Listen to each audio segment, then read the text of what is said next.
Salut, petit crapaud poilu. Tu sais, je vais te raconter une histoire. Et tu sais comment elle s'appelle, cette histoire? Elle s'appelle l'île du grand-père. Au fond du jardin de Simon, au-delà de l'arbre et de la clôture, il y avait la maison de son grand-père. Sous un pot, il y avait une clé avec laquelle Simon pouvait entrer chaque fois qu'il le souhaitait. Un jour, Simon alla visiter son grand-père. Mais il ne le trouva nulle part. Alors qu'il était sur le point de partir, Simon entendit que son grand-père l'appelait. « Oh, tu es là !» dit son grand-père.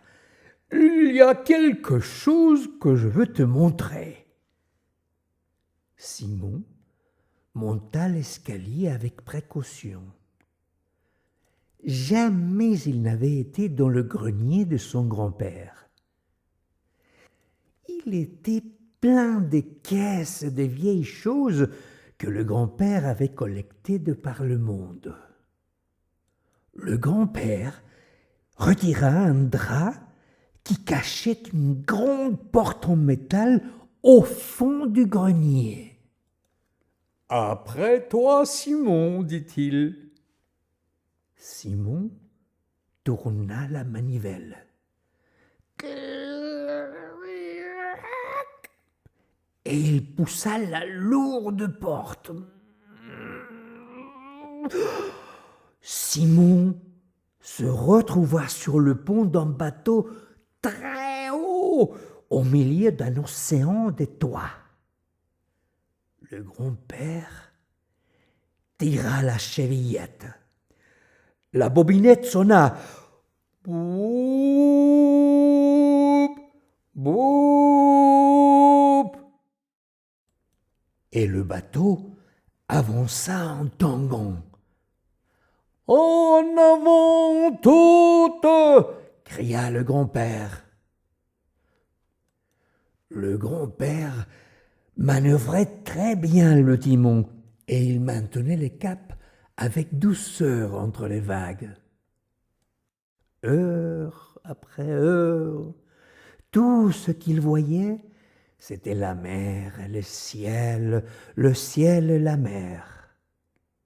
Jusqu'à ce qu'enfin apparut quelque chose à l'horizon. « Terre en vue !» cria Simon. Ils jetèrent l'ancre et se dirigèrent vers la côte. « Grand-père, tu ne veux pas ta canne ?» demanda Simon. « Oh, je crois que sans, je serais bien, » dit le grand-père. Dans l'épaisseur de la forêt vierge de l'île, il faisait très chaud. Nous allons chercher un bon abri, dit le grand-père. Ils trouvèrent une vieille cabane dans la partie la plus haute de l'île, où il soufflait une bise fraîche qui berçait les arbres. Il y avait beaucoup à faire, mais avec un peu d'aide, ils mirent très rapidement tout en ordre. Ils explorèrent l'île en tous les sens, et dans chaque coin, ils découvraient de nouvelles merveilles. C'était l'endroit le plus parfait au monde. Simon aurait été enchanté d'y rester pour toujours. Mais il savait que très vite, il devrait partir.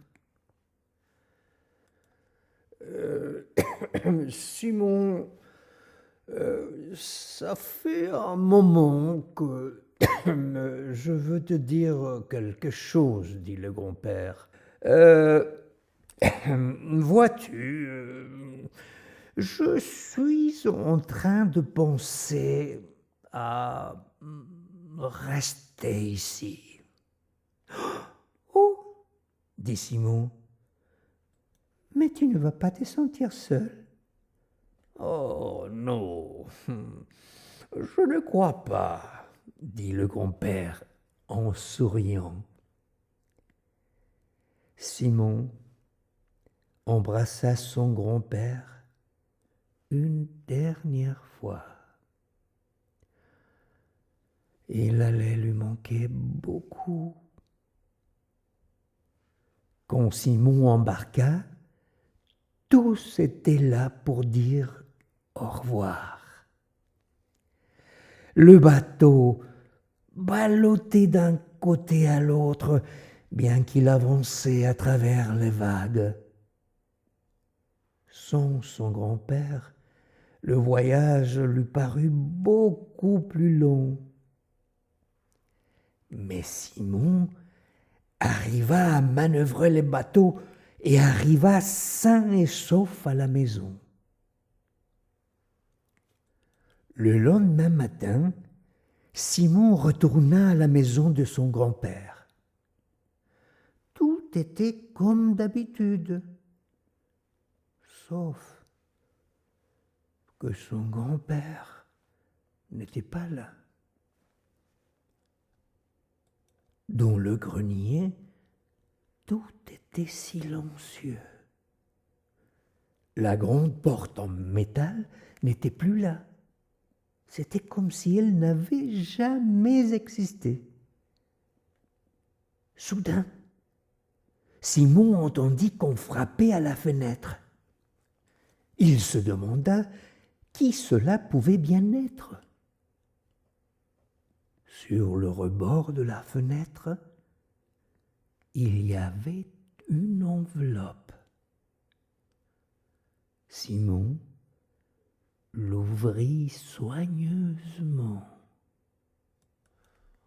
Pour Simon! Et à l'intérieur, une photo du grand-père avec ses amis de l'île. L'orang-outan à côté portait un panier avec une ananas et 2 bananes. Et sur la tête chauve du grand-père, 2 perroquets qui s'étaient posés là. Ah, et la tortue en bas qui étirait son cou pour être aussi sur la photo.